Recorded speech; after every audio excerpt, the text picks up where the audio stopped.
जोहार छत्तीसगढ़, छत्तीसगढ़ महतारी की जय। आज हमन बहेसर में स्थित सौर्य इस्पात प्लांट में आ रहे हैं।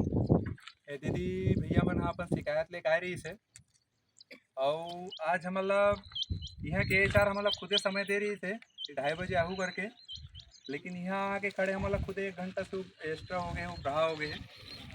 अब अभी आप फ़ोन में बात करे है तो बोला थे समय मांगा थे। हमन अब वीडियो के माध्यम से अपन संदेश देना चाहत हन कि अभी आप मतलब इतवार तक के समय है और इतवार के शाम तक के आप हमला पूरा जानकारी दूँ।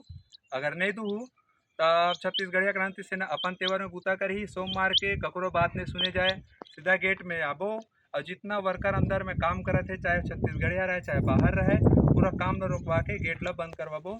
और वो दिन से अपन जो भी हड़ताल हुई, जो भी हुई, आंदोलन हुई, ओकर जवाबदारी कंपनी प्रबंधन और शासन प्रशासन रही। जोहार छत्तीसगढ़, छत्तीसगढ़ महतारी की जय।